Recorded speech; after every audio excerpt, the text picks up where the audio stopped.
We here at Top Rank Boxing Gym. Mr. ILTBA of ILTBA Boxing Talk, representing the Spit Bucket Podcast with my dog, JJ Solomon. We right here with Nico Ali Walsh. What's Yes, poppin', sir. my guy? What's going on? Just finished the workout. I'm dying in this heat. Man, we just seen you put in a great workout, sparring with a well-known heavyweight and FA, a job. But tell me how that work is, getting in there, going them rounds you did with FA. He's amazing. Obviously, he's working with me. You know, he's not throwing as hard as he can. But, you know, working with guys like him, it's like everyone else I spar would be easy after that. Okay, so tell me, Nico, look, I want to ask this question. I've been thinking about this. You being Muhammad Ali's grandson, a lot of people say, oh, it ain't no pressure. That's the cliche thing that you probably would say, oh, it's no pressure. I just get in there and do my job. Right. But tell me, how much pressure is it knowing that that's your grandfather and the spotlight is shining bright on you every time you step in that squared circle? Honestly, I say it's no pressure, but I really do mean it's no pressure in terms of like grandfather stuff because, I mean, I've always been, you know, that's been my grandfather since I was born. So I don't look at it the way you guys do. But, you know, I feel the pressure that any fighter feels getting into the ring. Anyone who steps into the ring has, you know, balls just to do that. So I have pressure for that alone.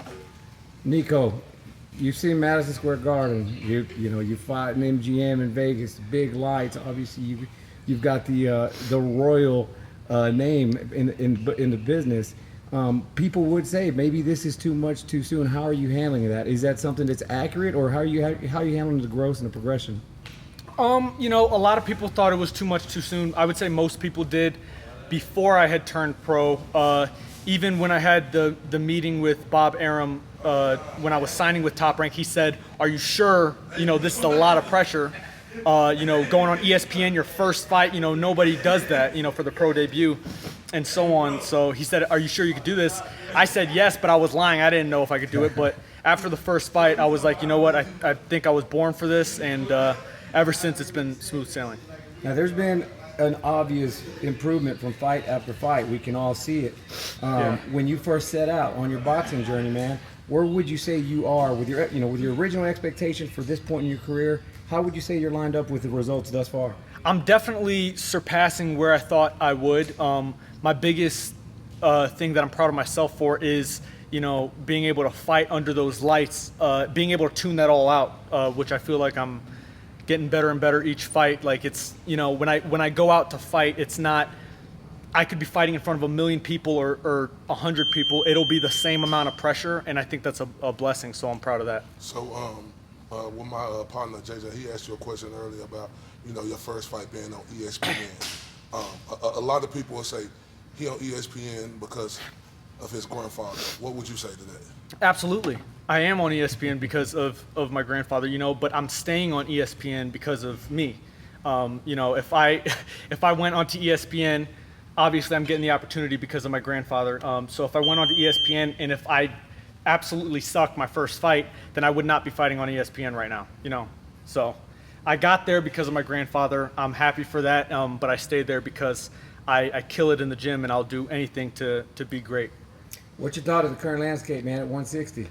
I think not just 160. I think every division right now in boxing. I think it's an amazing time for boxing right now. You know, Devin Haney, Shakur Stevenson, David Benavidez, Canelo, you know, Naoya Inoue. These are my favorite fighters today. Terrence Crawford, and these are guys staggered in different divisions. So boxing's in a great place right now. Okay, so speaking of Terrence Crawford, it's speculations that him and Earl Spence fight is extremely close. Is it a way you're leaning in that fight? I have nothing but respect for them both, but you know, I have to side with Crawford. I met him a few times, and he's talked to me a little bit and helped me out mentally. So I'm definitely Team Crawford for that fight. But it's going to be a great fight. There we go. So, do you see, like, a lot of people say that Earl Spence, straight up and down, no special effects. Mm-hmm. I say Earl Spence has imposed his style and no one has been able to make him do anything different. What's your thoughts on that?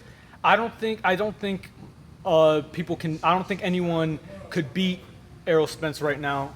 Aside from Terrence Crawford, he would give him the best fight. That's the fight everyone wants to see. They're both. That's right now. I think that's the best fight in boxing because those are two of the top guys. It's a toss-up kind of fight.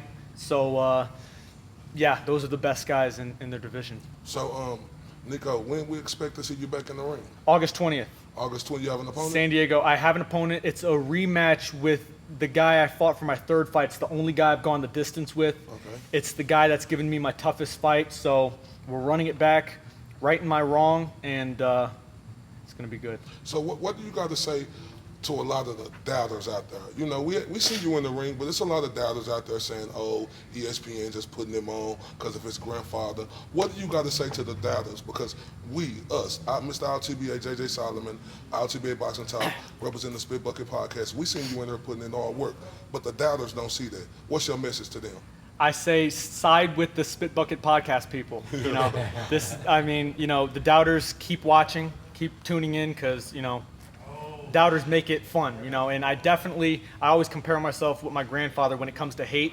I'll never get half the amount of hate that he got back in the day, and he was able to handle it, so I'm fine with the doubters. Hey, Nico, man, we appreciate you giving us your time after a grueling workout. We wish nothing but success for you. Yeah, I'm dying in here. I'm seeing stars right now. You look like you go another 6-7 rounds, brother. I look like I just jumped out of the pool right now. Oh, speaking of that, I'm looking at your shirt, Lover and a Fighter. Lover and a fighter. Ooh, I love it. That's right. That's right. Appreciate you, man. Of course. Thank you, guys. Much luck to you, man. But continued success.